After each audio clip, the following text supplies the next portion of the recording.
are you having a good time in Mexico? I said, yes, I'm having a great time here. I would recommend to not lose your wallet when you're in a different continent. Okay. Jetzt. Welcome to episode 1 of the Fluent Future podcast. Here, we will be talking about experiences with different countries, cultures, and languages of the world. In each episode, we will invite people who share their interesting experiences and insights, as well as some pieces of advice. Here with me today, I have a good old friend, Justin. So why don't you go ahead and introduce yourself? Yeah, thanks for having me. I'm Justin. I'm 22 years old. At the moment, currently, I'm working in marketing and what can I say? I studied my bachelor's degree in international management here in Austria. And during the studies and also during my whole life, I think I have a lot of experiences abroad that I can share on this podcast. And I think we'll have an exciting episode. Tell us a bit about yourself in terms of the languages that you know. The languages, of course now we're talking in English, so that's my second language. My native language is German. So in Austria we speak German. So German, then you start learning English in school. And then I also learned French in school, which I have to say I wasn't really interested in back then, so I lost a lot of it during the last years. But then I also learned some Spanish. I was also at some exchanges and trips to Spain, to also Latin America during my studies afterwards. I went to Mexico to just deepen my Spanish abilities, my language abilities in Spanish. And then afterwards I also started learning some Bosnian because I went there for a short period of time, but I think I would call myself in Bosnian still a beginner. So I think my most fluent languages are German, English, and Spanish, and then I know a little bit of French and Bosnian as well. Great. When did you start learning Spanish? Spanish, I think that was somewhere in high school I was like 15 years old or 14. We had to choose like a language. I think it was between Russian and Spanish. I think you chose Russian. I went with Spanish. So that was in high school. There I had it for 4 years. And then during my studies, I also continued learning it. I had some classes, went abroad in high school, but also in university. So that's how I kind of got to learn Spanish. It's great that you mentioned that because I want to touch on that subject right away. The first time you went abroad to a Spanish-speaking country, it was in high school, right? And I think, was it in the second year of learning Spanish or after the second year? I'm not sure. I think it was the third year. Yeah, right. I think it was the third year. But we went with school to Barcelona and in Spain, a beautiful city. We went there with the whole class that was learning Spanish at the moment. With 1 or 2 teachers. We were there for around 2 or 3 weeks, I think, stayed at the host family, went to a language school, did all the activities, got to know all of the Spanish culture as well. What kind of foods do they eat? What do they usually do? What are the traditions of the country? Everything around that. You already mentioned now that you went there with your class as well as some teachers, and you stayed in host families. Did you stay in a host family by yourself, or how did that work? Yeah, they grouped us with 2 or 3 people, so there were always 2 or 3 people that were staying at one host family. In my case, I was with 2 other friends of my class, and we stayed at a host family in Barcelona with a older lady who was into this sort of things like hosting foreign students. We had also another Japanese guy who was staying with us, and then we were staying there, 5 people, 4 students and 1 old Spanish lady who was basically cooking for us for breakfast and for dinner, and we had a great time there. Sounds like a perfect stay. So there was only the lady of her family, I guess. There was no husband, no other kids. Exactly. I have to say I don't remember that much anymore, the backstory and the circumstances around it. But as far as I can remember, it was just the old lady. I don't know if she was divorced or just alone, or maybe her husband died. I'm not sure. But she was taking care of us. I see. And at that time, how was your level of Spanish? What would you say? I had Spanish for like 2 years, 2.5-ish years at school. And I think at this point I was kind of intermediate learner. I could, have some basic conversations already that are more than, good morning, how are you? Yeah, I'm fine, thanks, how are you? So, could already talk about, okay, what are you planning to do in a weekend? Order at the restaurant, make a reservation at a hotel or whatever. So, pretty intermediate, but not advanced. I wouldn't call myself fluent at that point. So I was still learning the language, of course. Mm-hmm. And since you were there with your friends and your class, I'm guessing the language you spoke predominantly was still German. Yeah, that's true. That's true. We were, as I said, a group of 20 people. At that age, you're also a bit shy. It's a new world, a new country. You're there without your parents, a whole new experience. So many new, things that you need to explore. Not only the city, but also, how's it going out? How's the beach? How are bars? How are restaurants? You have so many, sensations that are going on. Of course, we try to speak some Spanish with our, let's say, host family. We had a language school where we were learning Spanish as well. But when we were by ourselves with the boys who are in the class, we were talking German predominantly. But try to learn some Spanish as well, of course. Mm-hmm. The language school you talk about, is the language school for Spanish-speaking people as well who want to learn other languages, or is it just for other people like you as exchange students in a way, going to Spain, learning Spanish? I think it was the latter, what you mentioned. So it was, I think, a school especially for foreigners that come to Barcelona and want to improve or want to learn Spanish. I think it was for every level, so for beginners, intermediate, advanced. They have great teachers there. We had a great teacher. Also, classes were amazing. I think way better than every language class that we had at home. Obviously very interactive, a lot of talking, which I think is crucial when you learn a language, that you just get... you get exposed, you need to talk, you do some role play, you sing some songs, whatever. So, the school, it was a school for only foreigners, but they did a really good job in, providing knowledge around Spanish and practicing Spanish. Mm-hmm. I totally agree with the point that practice is the most important part of learning a language. Okay, so you only really spoke Spanish at this language school and parts, I guess, with your host mom. What about when you went out in the city with your friends? Did you try to order things in Spanish? Did you, for example, when you were at the restaurant, did you speak Spanish? Yeah, I have to say I don't really remember anymore. I don't think that we did. There were sometimes people knew Spanish and English. So especially if you had a bit of a younger generation in Spain, they knew how to speak in English. Obviously, Barcelona, a very touristic city as well. So many people spoke English there. So I guess we also used English a lot there. Probably tried here and there to order in Spanish if we were forced to do it because the guy or the girl didn't speak English. But most of the time we spoke Spanish with the teacher in class or a bit at home with the host mother. How was the day? How's the food? What are you planning to do tomorrow? What are you planning to do in the evening? So that was not much, but still a bit, still sufficient that I would say it was a really good experience to learn Spanish itself. Mm-hmm, I see. At the beginning, you mentioned that this was not your only trip to a Spanish-speaking country. You also went to Mexico, which was, fast forward a few years later.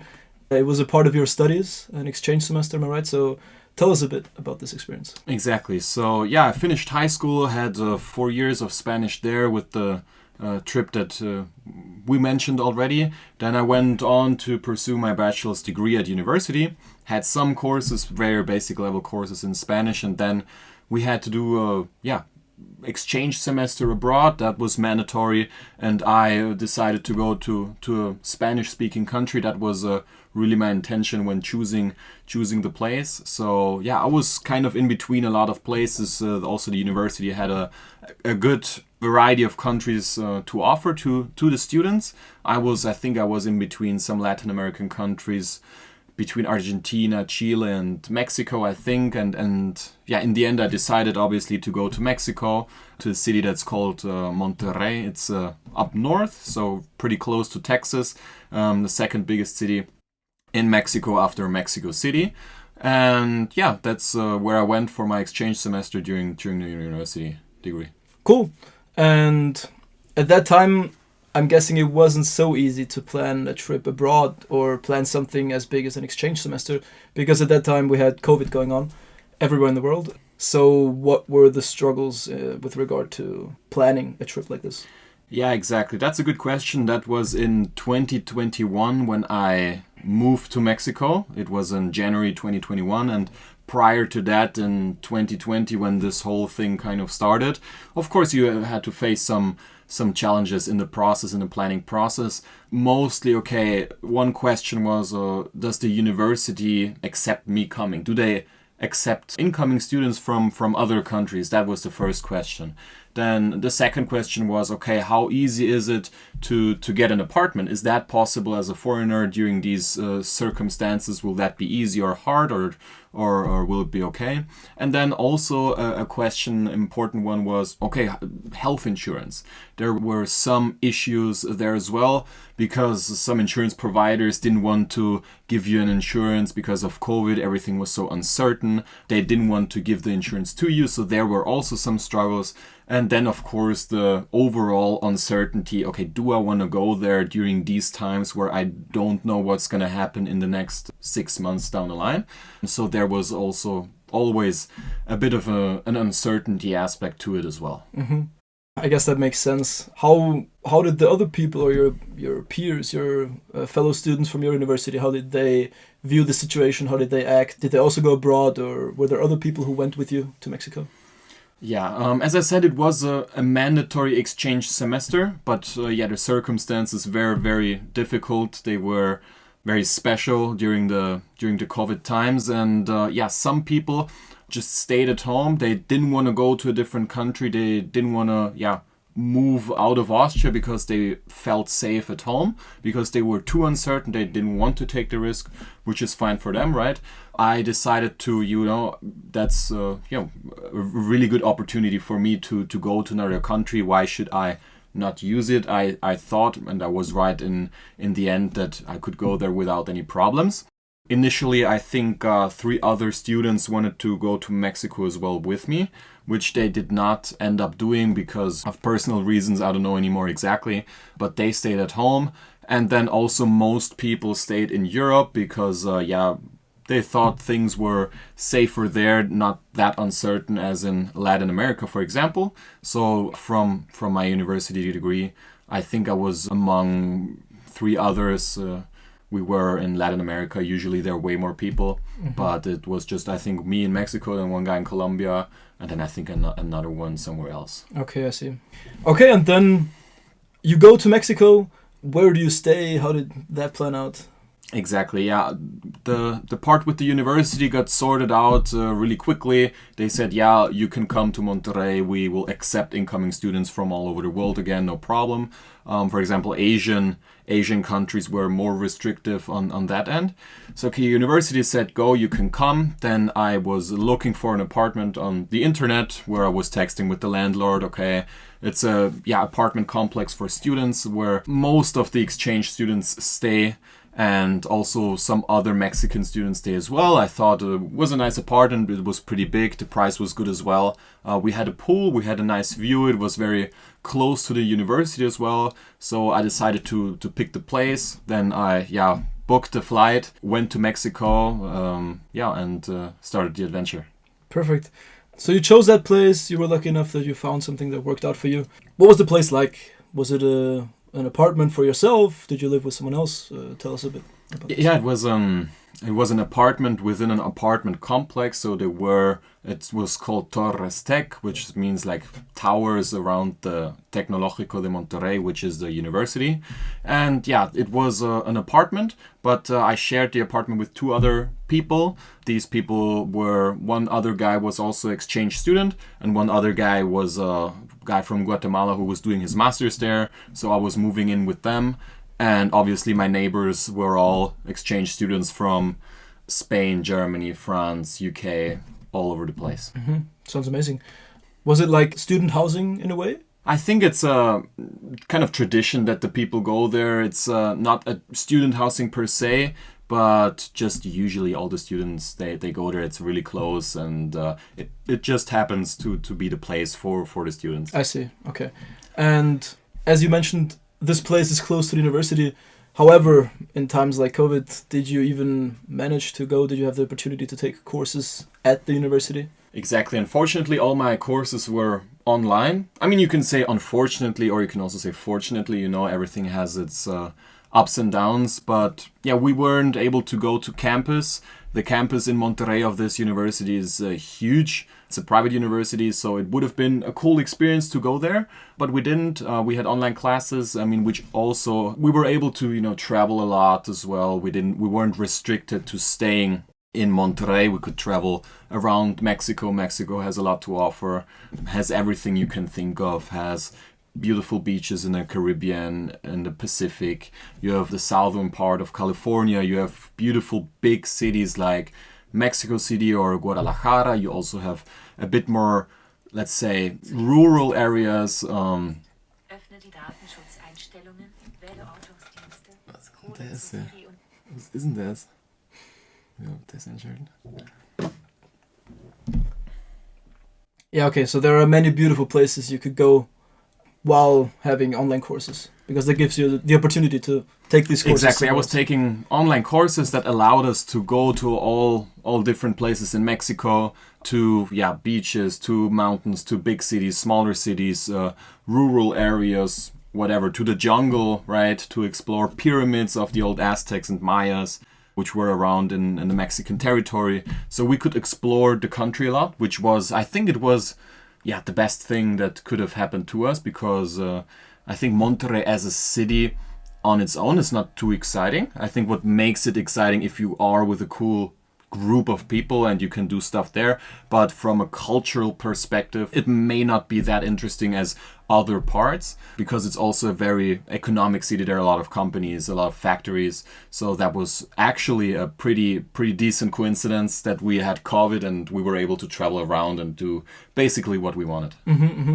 You mentioned that it was a cool aspect if you have a good group of people in a town or in a city like Monterrey. How did you meet a group like this? Was it a group that consisted of local people, of Mexicans, or only of exchange students, or how was that in your case? Yeah, so I think, initially the first people that I got to know were my roommates, right? So one guy, also more or less exchange guy who was there for his master's. And then, you just get to know your neighbors, and then you find out, okay, your neighbors are also exchange students, then you already have a group of people. Then in this apartment complex that I was talking about, I think there were 50, 60, 70 exchange students that you could make friends with. There were parties every day, pretty much, in one apartment. You could go down to the pool and chill a bit, meet new people, which is also cool about the exchange semester. People are usually more open, right? They are more open to getting to know other people, new people from different countries. So that was really easy within the apartment complex. Then there was also an organization called Good Life. It's a organization in Mexico or in Monterrey, which organizes a lot of events, a lot of trips, especially for exchange students, to make their lives easier, to also help them prepare for the whole exchange semester, help them book the apartment, book the flight, go from the airport to the apartment, and they take care of everything, which was really lovely of them as well. But of course, all the events they planned, for example, every Wednesday you had something, every Friday. So there we also met some local people of this organization, made some good friendships there as well. So that's how you got to know other people, right? Cool. At that point, how was your level of Spanish? Well, at the beginning when I went there, it was still, I would say, still kind of intermediate. Still at the level where I exited high school, did my exam in Spanish, and then I came to Mexico. It was kind of intermediate. I could, tell some or talk about some basic stuff. Okay, what did you do last week? What are you planning to do? Okay, let's go there. Let's maybe plan a trip. But more complex topics I was still having trouble with, especially if there was, for example, a group of Mexican people or a group of just native Spanish-speaking people.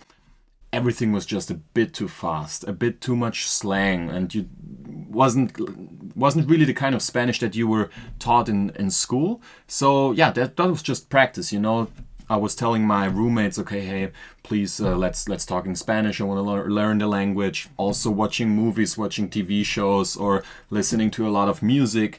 I think the Latin American culture has a really good music where you can learn a lot of lyrics, where you can learn the language as well. So not only talking with your friends in Spanish, exposing yourself in that regard, but also exposing yourself in other areas, in school, in private, to the language. And gradually my level progressed, and I got pretty fluent there. Learned a lot of Mexican slang as well, which was really cool. And that's how it progressed. Mm-hmm. So I guess you could say, looking back, would you say in the beginning you talked more English than Spanish, and then after a few weeks it kind of changed? Yeah, I mean, with the exchange students, I always was talking in English, so I was using mostly English, I have to say.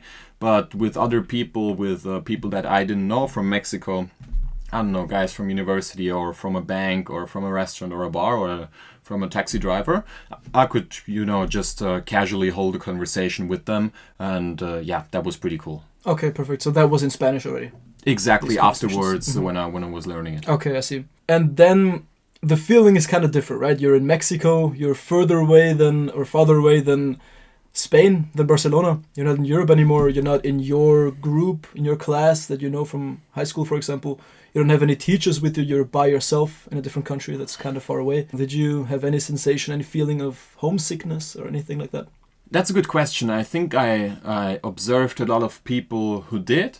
I would say that I'm not a kind of person that is too receptive to these kind of negative emotions. So of course I did miss my family. I did miss friends from home, spending time with them. But I mean, I knew that I was going to another country really far away. So I was kind of prepared for it. It was nothing that came out of the blue. It was nothing that was surprising for me, so I was prepared for that. And of course, every now and then you think of the people at home. Of course, you have some phone calls and video calls with the people at home, which is cool. I mean, the opportunities that we have nowadays, you can just talk and have video phone calls with your parents, with your friends from home. So I wouldn't say that I was really homesick at all. But I think definitely for some other people that was a bit more difficult. But I think half a year or a year, which I ended up staying in Mexico, is a time that is manageable, I would say. Mm-hmm. Now you mentioned already that you did not just stay this semester, this half a year, you stayed for a whole year. At first you planned to just go there for an exchange semester. And at what point did you decide, okay, wait, I like this, let me stay longer? Yeah, I thought, I like the place, right? And then at some point, I was planning to do an internship for the second half of the year 2021. I was planning to do an internship in Spain, go to Spain, work there a bit, also being exposed to the Spanish language a bit more. But then around April, May or so, I got a call from university and they basically just said, hey, are you having a good time in Mexico? I said, yes, I'm having a great time here. No restrictions. Life is good. Life is, you're a free person in Mexico. So I'm having a great time. What's it? What do you have for me? And they were basically calling me and telling me, hey, your internship, we heard you want to go to Spain.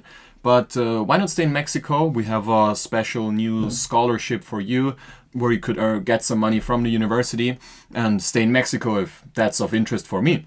And I, of course, said, well, of course that's of interest. That sounds great because I obviously already made a lot of friends there, right? Not only exchange students, but also Mexican people, which I had a really good connection with, a really good friendship with. And then I sorted some things out. I had a good friend who managed to, find a workplace for me, who found a company for me, a guy who has a really great network in the Mexican, business sphere, I would say. And then I got a job. I said, yes, let's do that and stay another half a year because obviously already way easier. You already have your things in place. The good places to go for a drink, for food, to go out, to make some exciting trips. And you also have already the people, right? I think it's all about the people. So that was a no-brainer decision for me, I think, to stay longer there. This internship was also a mandatory part of your studies, right? Exactly. The first half of a year was a exchange semester to study, and then the second half was, okay, do an internship. You can do it wherever you want. And then I happened to stay the whole year in Mexico. Right. Okay, I see. And what about the place where you stayed? Was it easy to extend the duration where you lived, or did you go to a different place? Yeah, I didn't want to be around this kind of exchange student environment because, of course, there was a lot of party going on. It was a lot of loud music all the time. I mean, the people are great, right? But I just thought I want something different. I want to go to another part of the town, to live there, new district, a new area, new places, to get to know a bit more about that. I had a good friend who also wanted to go there as well, and then we ended up looking for a different apartment and finding a really cool apartment in this new area where we ended up staying then. Cool, sounds good. So that was no problem at all. I guess the contract at first that you signed with your landlord in the first apartment, I guess it was for a duration of what, 6 months? Or? Yeah, it was for a duration of 6 months, so it just expired, and I had to find a new spot, and that's what I did. Okay, and you decided then, okay, with this friend you move into a new apartment. Exactly. Okay, and then the second part of this year, obviously you were working, I guess full time. Exactly. And what kind of job was it? It was a job in sales, so it was a sales job. We were a Mexican company, kind of a headhunting company, kind of HR agency. So we were recruiting Mexican labor for American companies. So we were in Monterrey, which I said is very close to the border of the USA. So also a lot of young people in Monterrey speak a really good English. So we were kind of the intermediary between American companies looking for high quality and a bit cheaper labor in Mexico, and we kind of connected these two parties, and I was in contact with these American companies. I see. So I'm guessing it was a different experience for you between these 2 semesters, not just because you lived at a different place, as you mentioned the first place, I guess more parties in your neighborhood, more kind of this exchange community. If you had to compare these 2 semesters, what were the biggest differences? I mean, they weren't that different, I have to say. I mean, the only difference was that the day-to-day life, the daily life was a bit more structured when I was working, because I had my hours that I needed to work. I had my appointments, my calls with other companies from the US that I had to attend. But other than that, my job was also remote. So that was pretty much the same as my studies. I was pretty flexible. I was more or less location free. So I still could go on a travel with my friends, go to visit places that I haven't been to in Mexico. So yeah, I traveled around as well. So these two periods in Mexico, they weren't that different. A bit. I lived in a different place, but not that much, I would say. Okay, so there was a lot of traveling going on, I guess, throughout the whole year that you stayed there. What was like a typical day for you, like in Mexico? You can choose whether you want to explain now a typical day while you were studying still or while working, from waking up to going to bed. What did you do usually? Well, usually when I was at university, I got up at some point of the day, which was already a bit later. Maybe the night before was a bit longer. So you get up at around maybe 8 or 9 or 10, depending on how the classes are.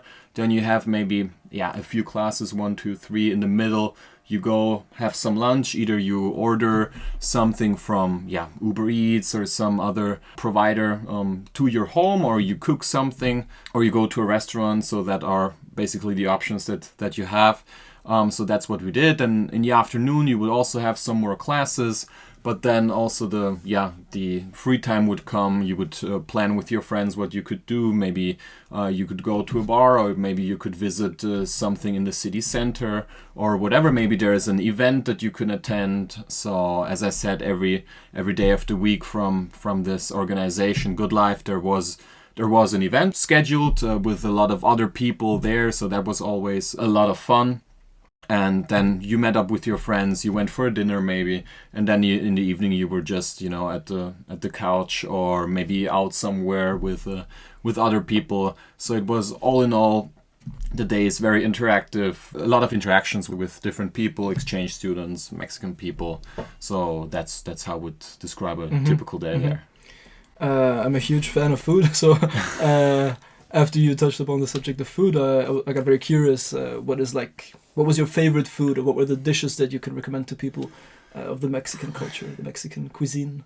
I mean, Mexican cuisine is really delicious. It's also really unhealthy. But I mean, you know, you have to take one of the two.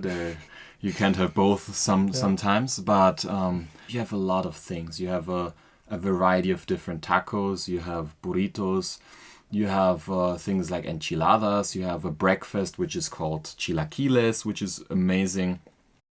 Then when you go to a kind of place where at the sea, you have good seafood, like seafood and shrimp tacos. So you have everything that you need. You will not be finished with trying all the food in Mexico. Talk us a bit through your emotions, I guess, going through, like, okay, you stayed there for half a year, 6 months, then you go into the second semester. At that point, how did you feel about your stay, about your life in Mexico? Was it more like a vacation? Was it like an exchange semester, exchange year? Or did you feel like it was your home already? Yeah, that's a good question. In the first semester, obviously, I felt more like a tourist, more like the explorer from Europe who, you know, just opened his eyes for the first time and sees a different continent for the first time in his life. But in the second semester, I got used to everything, right? To the people, to the places you go. I could drive the car. I knew I didn't need to use Google Maps. I knew where to go, for example. And yeah, then it almost started to feel like a second home, sort of, right? Also, you have made a lot of good friendships there. So you have a good circle of people with whom you know you can trust, you can hang out with, you can plan some really cool and exciting trips together. So I really had everything that I also had at home, maybe apart from my parents or family.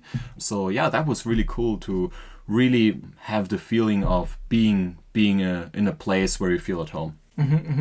As you mentioned before, it was a difficult time overall in the world. How did you perceive the difference in regulations or safety restrictions between Mexico and Austria?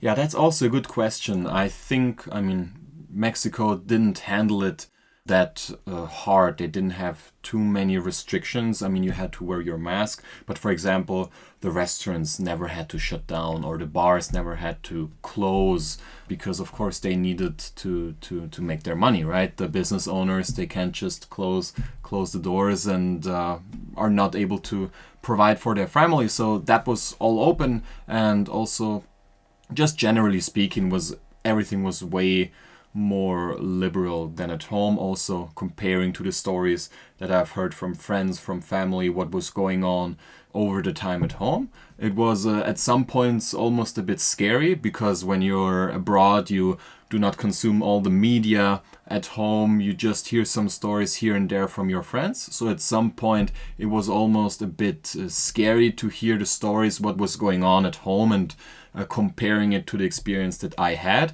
almost feeling kind of sorry for what some people at home were going through. So I was blessed to be in that place at that moment. I couldn't have been luckier, I have to say. So yeah, I had a lucky time with regards to COVID restrictions. I wasn't restricted at all, I have to say, in Mexico. I guess these differences in the restrictions or in the political department, I guess, also speak a bit on the difference in a cultural aspect. What was your experience in these differences between the culture of Mexican people or Mexico compared to Austria? That's also a good question. I mean, of course, how many thousand kilometers these two countries are apart. There is a whole ocean in between these two continents. So yeah, it's of course completely different, right? I wouldn't say it's like totally different. There are some similarities. If I compare it to Asia, I think is more different than Mexico is to Austria. But if I compare, let's say, Mexican culture to Austrian culture, I would say that Mexican people are more open, generally speaking, more extroverted. I think Austrians and Central European people are a bit more reserved, a bit more quiet.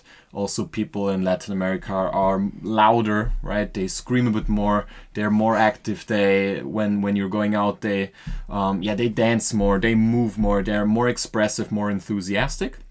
So I think that, for the most part, is the biggest difference that I've noticed from the cultures. Now, looking back at this whole year, and also looking back, I guess, at these cultural differences, was there ever a big struggle for you? I mean, I lost my wallet once. I think that was a big struggle, but I think that was just due to my own stupidity. So nothing that I could generalize, but I would say I would recommend to not lose your wallet when you're in a different continent. Great tip, don't lose your wallet. But yeah, generally speaking, I think when you just go there, it's a whole struggle on its own, right? When I compare it to the trip to Barcelona, you were with your class, with your friends, with your teacher, everything was organized, and all of a sudden you're even farther away, you're on your own, you have to organize everything on your own, and you don't know anyone, right? So I think that's a big struggle for everyone, right? You have to be open to meet new people.